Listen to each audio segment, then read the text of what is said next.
Robin Russell Geiser is joining us tonight. I am Val Cushman, Senior Director of Alumni Engagement and Inclusion Initiatives at William & Mary, and really excited to bring this program to you that's sponsored by the Society of 1918.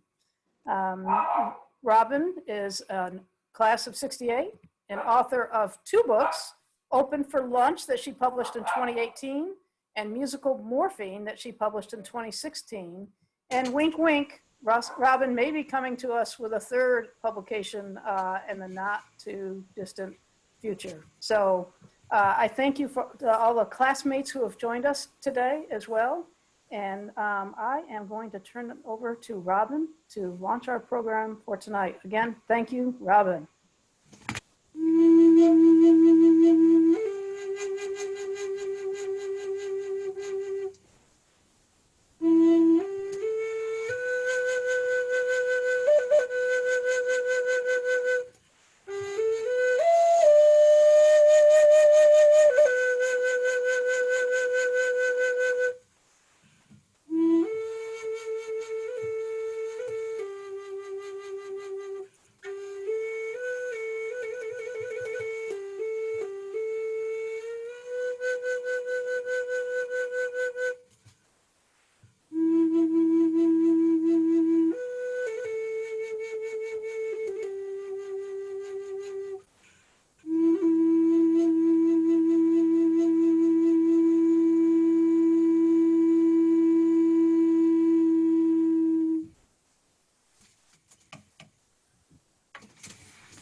The Boston Globe says this: as a universal language, music's calming gifts of peace, hope, and encouragement can open a healing space for people dealing with the difficulties and mysteries of life and death.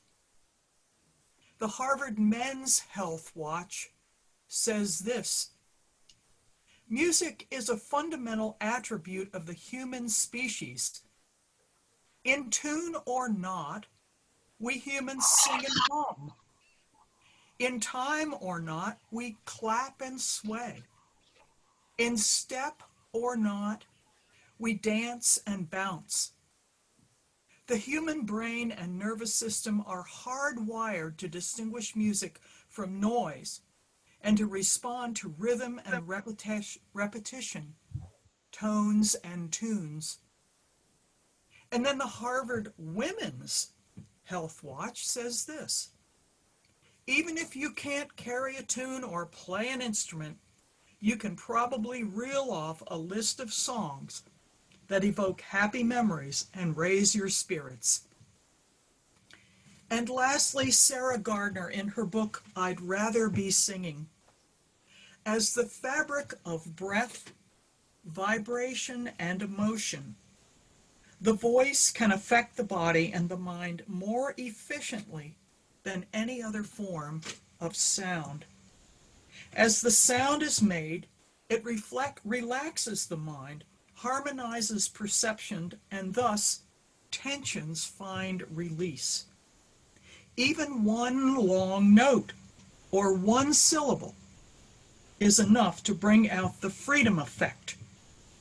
This is not performance. This is medicine.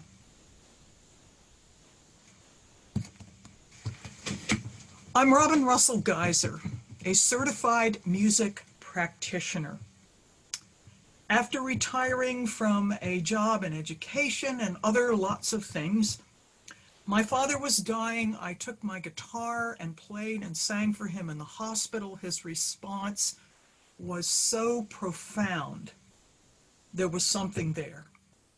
He passed away, and I was a bit empty. And I thought, there's got to be something more in my life. And wouldn't you know, the Music for Healing and Transition program dropped in my lap 2 years later.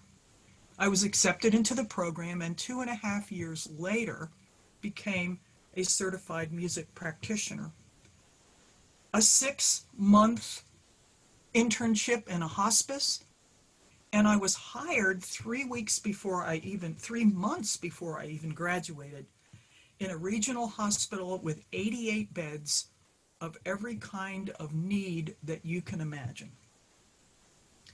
I have been a music practitioner now for 16 years, my retirement job. And just this past February, I decided, maybe it's time to retire for real. So I have retired. My last job was here in Asheville, North Carolina, where my husband and I have retired into the beautiful Blue Ridge Mountains. I was working in the skilled care unit of a large continuing care residence community. Certified music practitioners are trained to do one-on-one bedside music for the critically and chronically ill, the elderly, and dying. And you can imagine there is a great deal of work with people with dementia of all sorts. I want to make a point about saying the difference between a music therapist and a certified music practitioner. Music therapists at least have a bachelor's degree. They are trained to work with a prescription. They work under someone, the patient will. They have to be licensed in the state in which they work. And it's a pretty rigorous deal. I am kind of like a section of a music therapist, but I did not have to be licensed, but I am certified. I'm the person who goes into the nursing home or the rehab or the private home or the hospice and goes to the nurse on duty and says, "Do you have special needs today?" And they say, "Yeah." And I begin writing down first names and room numbers, and that's all I know. Oftentimes I don't even know the names, and I certainly do not know what I'm going to be dealing with. So the kind of musician that I am, I read music well, I've been trained classically, I'm a singer, I'm a multi-instrumentalist. I mean, I could probably, play 18 instruments if I had to, some of them better than others. But so I go into a room and there I am. So the training that I got to help me figure out, I have wonderful intuition, I'm an empath, to figure out what is the right music for this situation. So enough about me, let's get into why music. So I know we can be scientists here, and the studies that I did are backed by research. So first of all, the body is 75% fluids. All right. So we resonate. And if you have ever spoken into or sung into a bowl of water or some water, you will notice that it vibrates, it moves. So 75% fluid. Vibration, that's what music is, vibration. Everything is in motion, and music vibrates incredibly. We receive and give off vibration. High tones in general energize, and low tones relax. So with the high tones, the vibration is moving very quickly, and that will go into us and do that to us. The low tones are farther apart. So the bones, we hear via the bones in our head. Our bones resonate. The skin is the largest organ in the body, and sound triggers the receptors in the skin. We're full of all these little nerve receptors. And I'm sure you have had your skin crawl when you've heard something. I'm thinking of nails on the blackboard, and your skin, you react. The muscles, the reflexes, the muscles contract or relax with the sound. You've startled to a loud sound, I'm sure.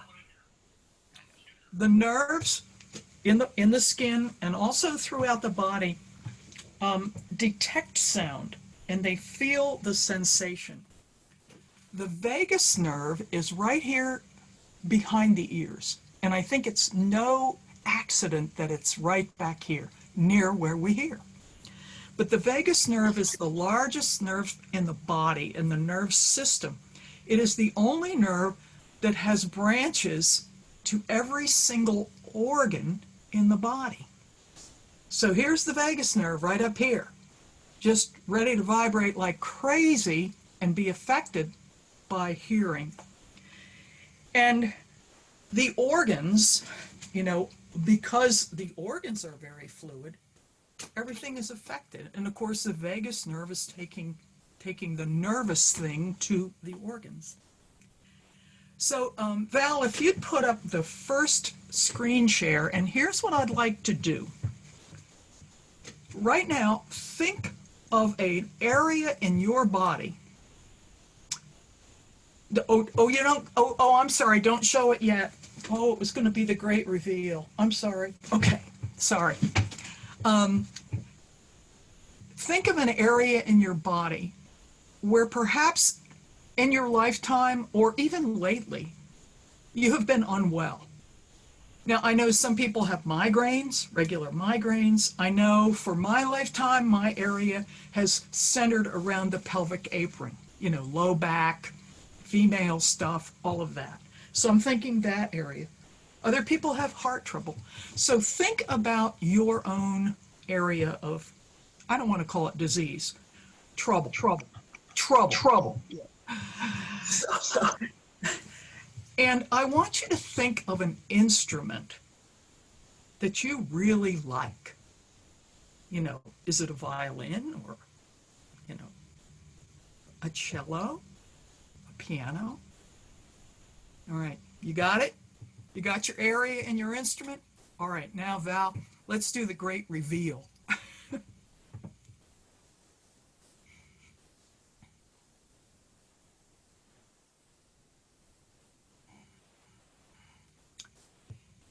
Well, there it is. Musical instruments resonate in different parts of the body. And I'm always surprised how many people already know the instrument or the family of instruments that they prefer, perhaps when they're not feeling well, or even when they are. So there I am in the middle with the guitar family and the abdomen and also the French horn. And I love percussion. I love strings, but I like them in the lower range, like the cello. I love piano, but only certain kinds of piano. So I'm hoping that you maybe have seen something about yourself that you already know. So, back to me, my face. Okay, thank you. Nod your head if that, shall we say, resonated with you. Maybe a little bit. Cool. Great. I see Linda nodding and Carol. Yeah. Great. So you already know something. So high frequency or high energies, they energize. The low frequencies, they decrease energy or relax. There are certain elements of music that I have learned to pay attention to when I am delivering music to people who are in situations who need some help. Rhythm, as you can imagine, slow rhythm relaxes. Higher rhythm energizes. Key signature, we talked about higher notes, energizing, lower notes, reaction. Vowel sounds, are you ready for that? I mean, when I am chanting or humming, I do not use E and A and I. I use ah and o and oo and and I'm going to demonstrate that later. Intervals, like time in between. or places in between. We know from ancients that intervals, which is the distance between notes, a 1-3-5 interview, which is a typical tonic chord for those of you who are musicians, will know that that's a very pleasing interval. But if you listen to a 1 and 2 interval or a 7-8 interval, you want it to resolve. It can cause tension. And the ancients all knew this. They attached actually emotions to the intervals in music. Modes, ancient modes, really interesting. Dorian, Phrygian, Locrian, I mean, all these different modes that the ancients called and they talked about. In a way, it's related to intervals. We won't go into that. It's pretty extensive. Instrumentation. Okay, we already noticed that, maybe high instruments, stringing instruments could make you not relax. But lower instruments, I'm thinking of the cello, for instance, or the French horn. That instrumentation, the timbre of the instrument, the delivery, the way the sound reaches us, affects it. So all of these things enter into what I choose to do, not only for patients, but for myself. So we've got physical, emotional, and spiritual responses. We know that our skin can crawl. We know that our muscles can tense and relax. And we know our emotions can be triggered by music. So, what kinds of music for what occasion? Of course, I'm matching in the moment because a certified music practitioner is totally in the moment. I mean, I am lucky enough to be a musician who I memorize tons of times. Judy Prusser will talk to that, and Carol even, because they've been guitar students. Anyway, I don't need music. I can improvise, I can float the music, and I don't have a music stand between me and the patient, so I am watching every single nuance. I mean, sometimes just a wrinkle of the brow or a twitch under here for someone who is typically non-responsive, as it's called. Oh yeah? Let's watch. You watch really carefully. So I match to the moment. So let's get unserious here a moment and let me tell you about an incident. So here I was, brand new CMP, dispatched to the giant rehab hospital. And I go to the nurse and she says, yeah. I said, are there any special needs today? She says, yeah, Helen. Oh, okay. She says, yeah, she can be really something. And she's having quite a bit of a fit today. So I said, okay, what room number? Down the second hallway, second door on the left. Well, before I even got to Helen, I could hear her. And pardon my French, God damn it, would somebody get in here? Will you help me? Nobody helps out in this place. Would somebody get in here? So I thought, well, that must be Helen's room. So I went in, and I had my guitar. And by the way, I got this in 1968 at William and Mary, and it's still with me. It's my favorite, a handmade Goya guitar. And it's a nylon string guitar because in small spaces and the kind of vibration nylon strings gives off is much better than steel strings in that setting. So here's Helen yelling her head off. So I go in the room. Obviously, she's got COPD. She's on oxygen. She's trying to get her sweater off. And she is just heaving for breath. Like this, sweating. And by the rules of my organization, I cannot help her do the sweater. I am not supposed to help like that. Sometimes I did, but don't tell. Anyway, so I go in and I think, I'm going to practice this principle, the entrainment principle. So I start like this.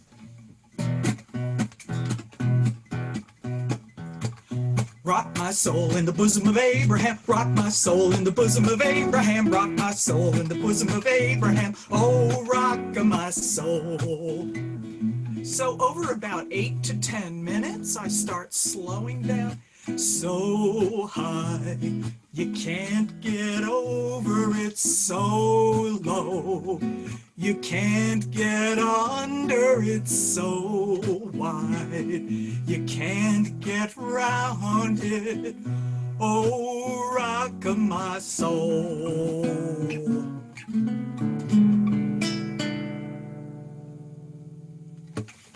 Who the hell are you? She says. I said, well, I'm Robin. I'm the new therapeutic musician here at the rehab hospital. Her face had gotten color. She was breathing in a normal range of 60 to 80 beats per minute. She had calmed down. She was not sweating. And that is called the entrainment principle. And we know that the body, the respiration, the heartbeat will entrain to the beat of music. So over that 8 to 10 minutes of Rock of My Soul, starting out matching her respiration, the entrainment principle was able to bring down her heart rate and her respiration. And good old Helen had relaxed and was breathing normally. Helen and I became very close. She lived for another 2 years. I went in to see her as often as I could with 88 beds. You can imagine how often that was something. And when I was about to leave that first day, she said, "When are you coming back?" And I said, "I'll try to see you next week." She said, "You can come any day you want." So there you go. There's the entrainment principle. And it works. I've used it tons of times. So for pain, for anxiety, stress, for the critically ill, for those who are transitioning from this world to the next, oftentimes I use what I played for you first, the Native American flute. I've got it leathered off so it is totally in a pentatonic scale, like the black notes of a piano. And the pentatonic scale is so wonderful because it has no beginning or end. I can float this like I did with you at the beginning, and I can float the music, improvised from one thing to the other. No rhythm, certainly no recognizable melody. And it will actually lift people up above the pain and anxiety, or transition people into the place they are already going. Now, I wish we could be in person because acoustic, of course, is the best way to deliver music because the vibration is so much more significant. But I'm hoping when I played the flute first, which I really wanted to do, that you felt some of that feeling of floating and maybe leaving your troubles outside the door with this wonderful flute.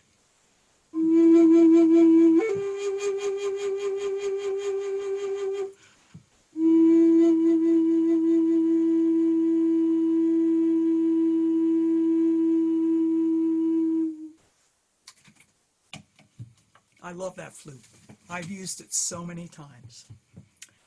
So oftentimes in the pentatonic scale, with pain, anxiety, critically ill, like post-surgery, the ER, restlessness, repetition, a slow heartbeat, minor key, lower keys, very simple, and few or no words at all, is what is there for the pain and the anxiety and the transition. Now, on the other hand, sometimes people need stimulation. And of course, you can imagine when I'm working with this population, people do need to be stimulated. Sometimes they're, of course, they're drugged often. They're unwilling to cooperate with getting out of bed. They need to have a push to do their physical therapy. And so stimulation is sometimes what we need. So I go for the higher keys. I go for a lot of words, a fast beat, complex styles, and major keys. And so,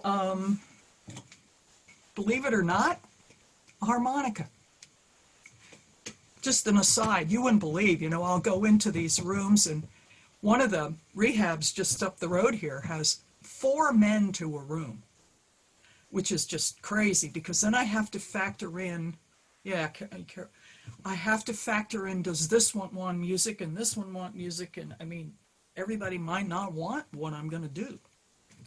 So anyway, I've got some literal good old boys up there. We are in Western North Carolina in the mountains, so we get some great, great people down from the mountains.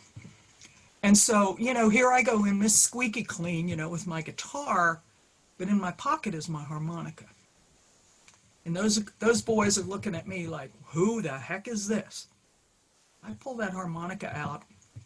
Everybody has a story about a harmonica. My uncle played one of them, So here's what I might start with. A very familiar tune, a little higher. I think, what did I choose? I choose an A. I chose an A harmonica today.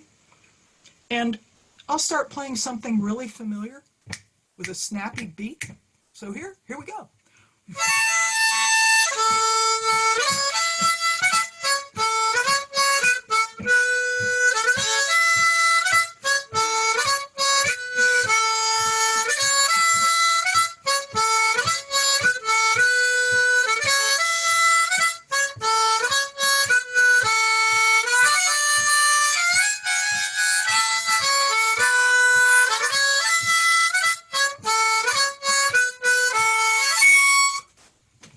And usually I've got them right about there.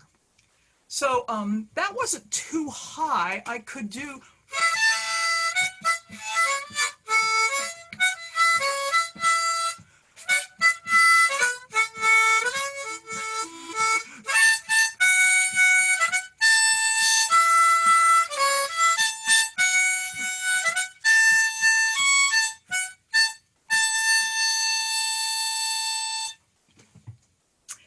So the readiness of this might compare to the clarinet that we saw in the diagram. And we noticed that the clarinet went right up here. So we're stimulating. Many of them start singing, oh, I come from Alabama, because everybody knows that, at least in my generation, we do, at least. So that's an energizer. You'll see people doing that. I had one patient who was learning to walk again after a stroke, and he couldn't speak. So I would play 4/4 beat, 1, 2, 3, 4, which is the home beat. We heard it in the womb. We walk it. We can dance it. It is, it is the natural 4/4 beat. And we'll talk about that in a minute too. But here's this guy with a stroke. He's a young guy, broke my heart. So I played things in 4/4 for him when he would be walking. 1, 2, 3, 4. And it helped him keep up his gait, his stride. And you could see his gait begin to steady as he did that. The other cool thing, he could sing. And he could sing his needs instead of say them. How about that? So it's just incredible. So I'm sure you're wondering about memory support because many of our colleagues, our family, have dementia of some sort. And I run into that all the time. So for memory support, familiar music with words is the ticket. Let me call you sweetheart. I'm thinking of, the older generation. Take me out to the ball game. I mean, I've had people who are lost in dementia just come to life over take me out to the ball game. If I don't have them for it's 1, 2, 3 strikes, you're out, I know I've got to work a little bit harder. But bringing people in to the memory place, and it is shocking. I'm sure you all have stories where you have seen this occur with a person who you think is gone or lost, and you begin singing, and they're right there with you, and they know all the verses. My aunt at 92 couldn't talk, but she could sit down and play the piano, which she'd done all her life, without music. It's just incredible. So familiar music, and again, with folks with dementia, restlessness, mood changes, all kinds of stuff can occur. So a 4/4 beat, 1, 2, 3, 4. Except I just gave you 2 examples of 3/4.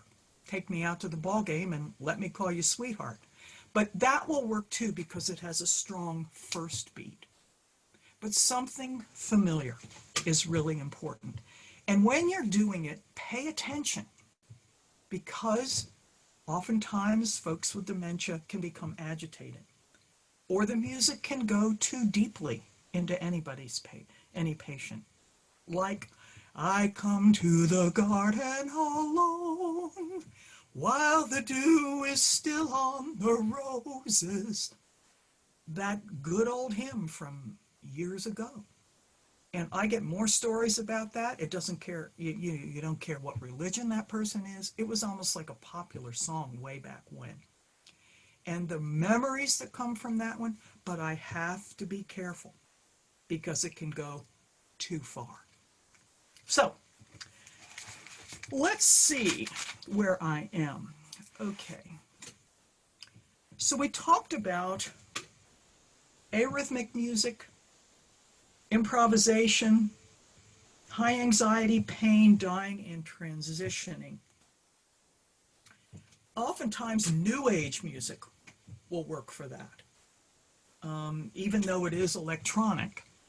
But often it has no beat and it floats. So if you need to resort to recorded music, then that works. So let's see. How am I doing, Val? Robin, awesome. It is 4:38. So I'll let you pick up from there. Okay, thank you. So I promised you, so there's care of others. And kind of, by the way, care for yourself.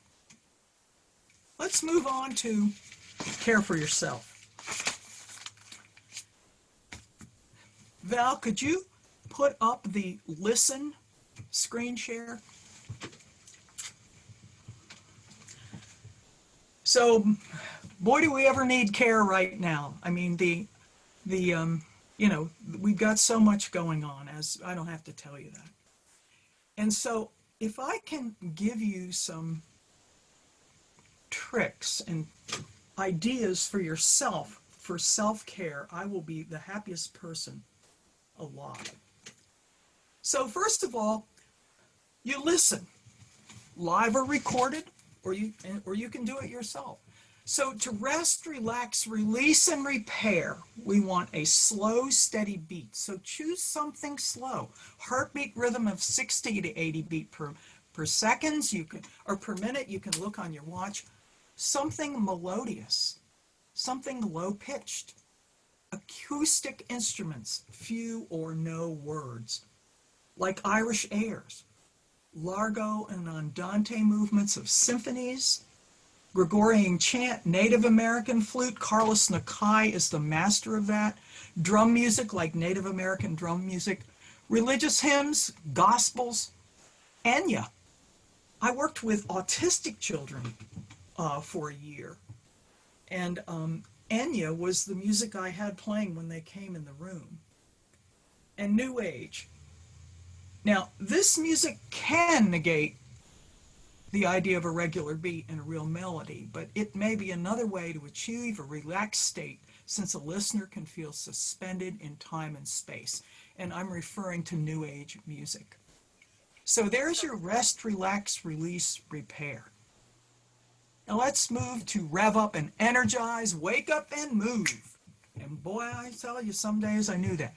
So a faster, pronounced beat, pitch, electric instruments, melody and words, often familiar favorites, and dancing music. So we got rock and roll, we got bluegrass, Latin, fusion, hip-hop, allegro or vivace movements from symphonies, jazz, music from our past. Oh my gosh, you know, put on that 50s station or that 60s station or the bridge.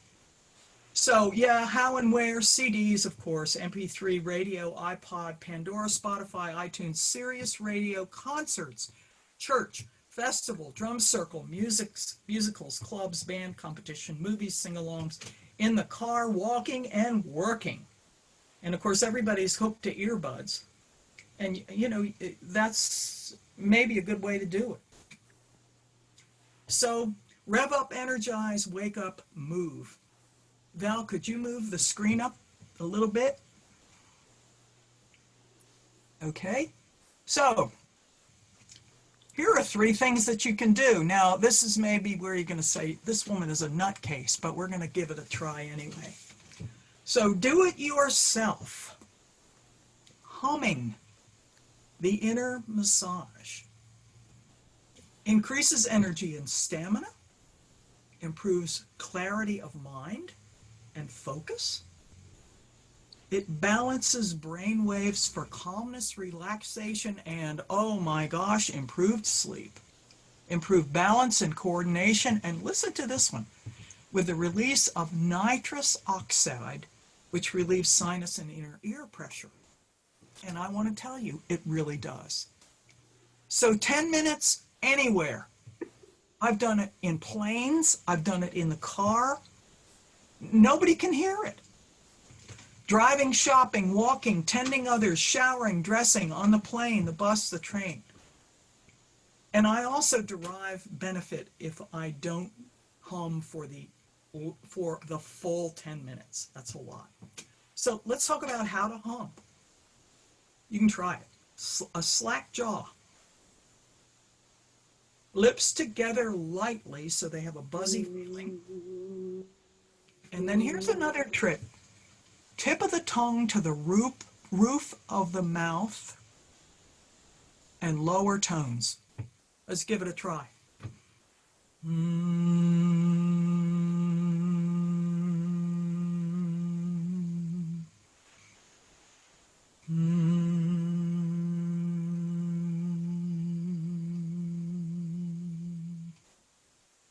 And of course, the breathing also is relaxing.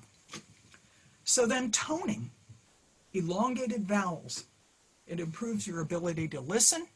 It engages deep breathing, resulting in release of muscle tension and stress. And it can again improve physical and emotional balance. How to tone. Engage the voice. Form a vowel sound. We talked about the ah, the o, the oo, the for calming. A-I-E for energy. Emit the sound through an open mouth. You can combine more than one vowel sound and more than one tone. And use your entire breath for a long, slow exhaled tone. Inhale deeply, fully after each toning, then proceed again with the next toning. 10 minutes again is advised. I have done it for less and got the same result. So example. Ya, oh, or lower. Oh,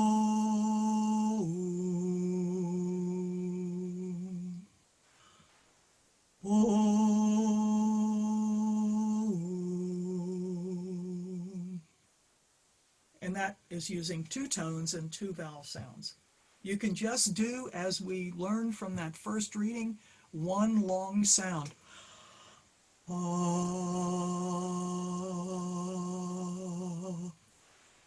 oh.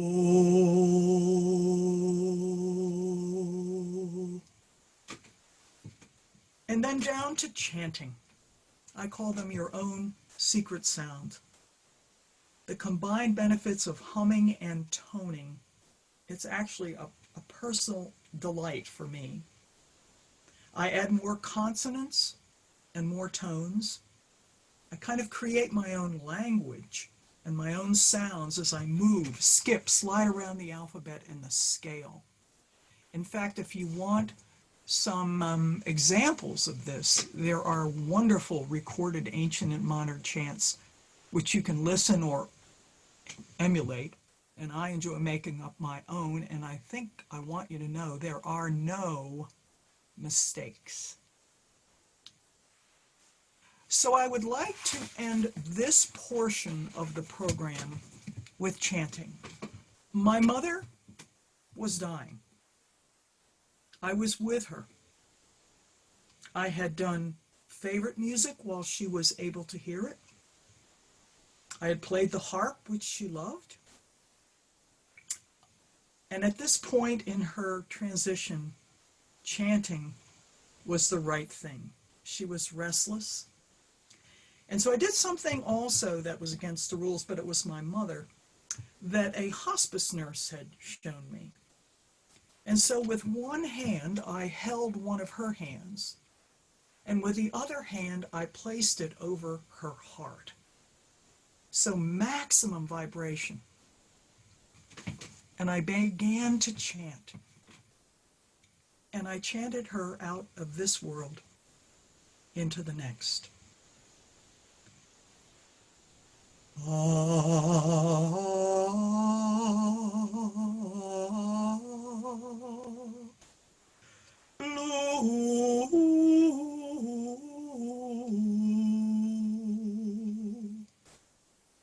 Sena, Sena,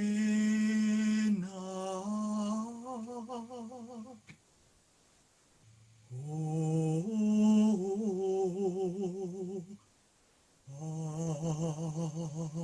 Amen.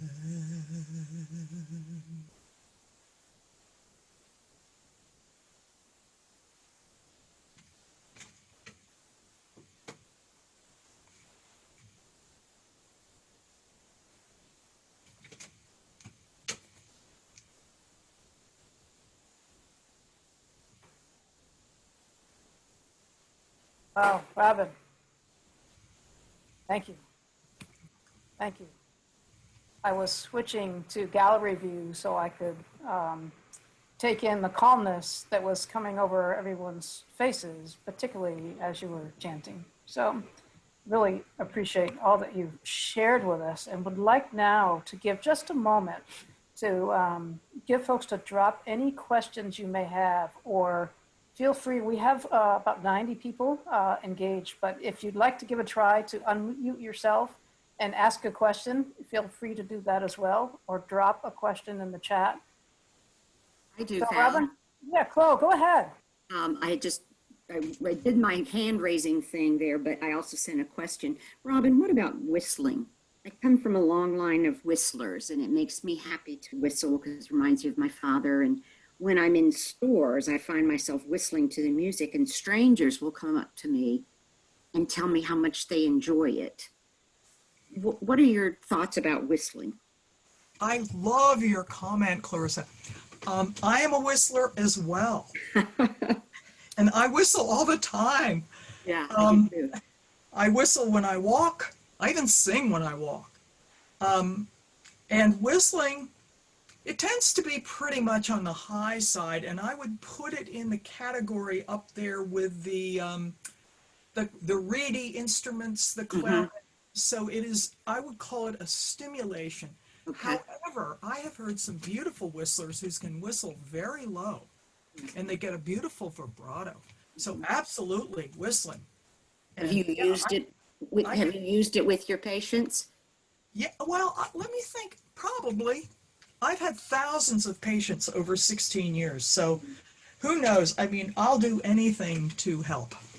So, yeah, bring in the whistling. What a good idea. I think I'll use it with somebody. Great, thank you. You're welcome. Good question, thanks. Robin, Shonda has asked, does it matter whether you sit or stand while humming, eyes opened or closed? Talk to us a little more about humming. I hum anywhere.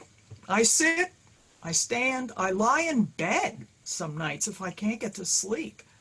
The one thing about sitting is that the diaphragm really is engaged with getting those nice long breaths.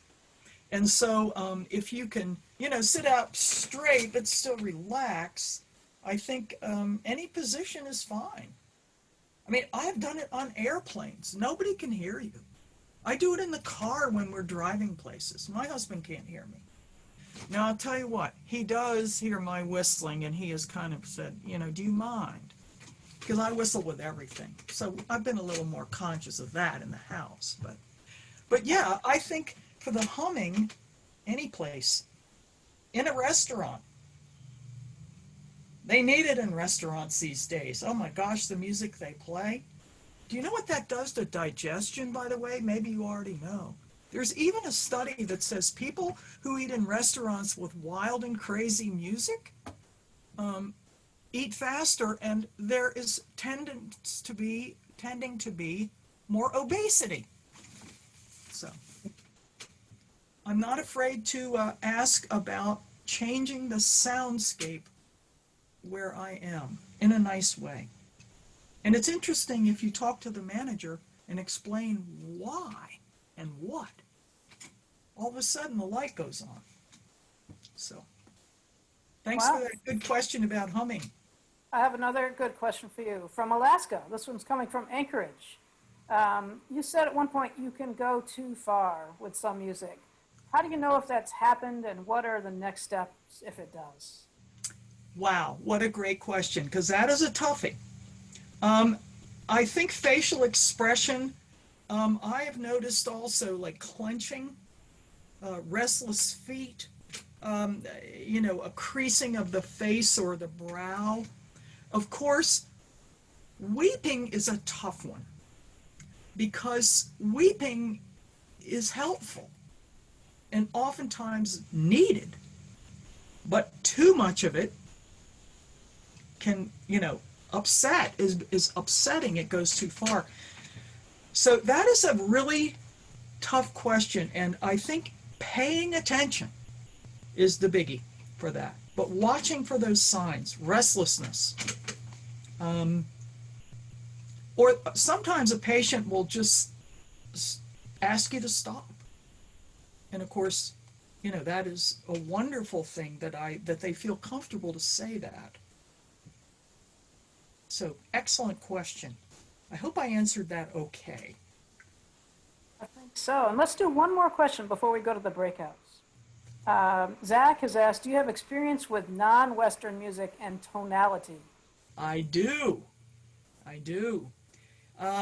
Yes, I mean, the quarter tones we practice those in my training. And as you know, we have a very diverse community, and so I need to know those. I need to know music in other languages. I need to know quarter tones and different kinds of raja, which I do. Now, I don't get to use them very much here in Western North Carolina, but when we were elsewhere, I did. I remember having a Chinese man who was dying at the hospice where I was working. And I was able to sing those tones to him from his native music, and it was very calming for him. Excellent question. Oh yeah, you're on it. Uh-huh. Very good. Very good. I just wanted to say thank you to Val Cushman and Amanda Devlin and 1918 Society for their generosity and work with women of the college in providing means for them to attend William and Mary. It's a wonderful thing. And I'd like to thank all of you for attending. On behalf of everyone, Robin, Russell, Geyser, class of 68, I think you've touched our hearts. You've certainly stretched our minds. And we really appreciate the time that you've committed to us and bringing your talents and area of expertise to us. So ask Robin to bring us to a close. This is my blessing for you as you leave, go about the rest of your day. It's a song I have sung a number of times as I've left someone who has passed away or is about to pass away, or their loved ones.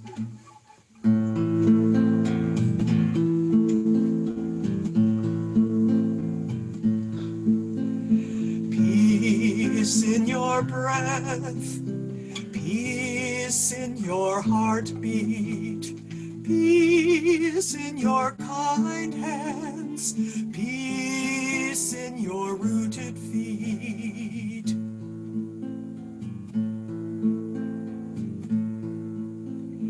Peace in your breath, peace in your heartbeat, peace in your kind hands, peace in your rooted feet, your rooted feet, your rooted feet, your rooted feet.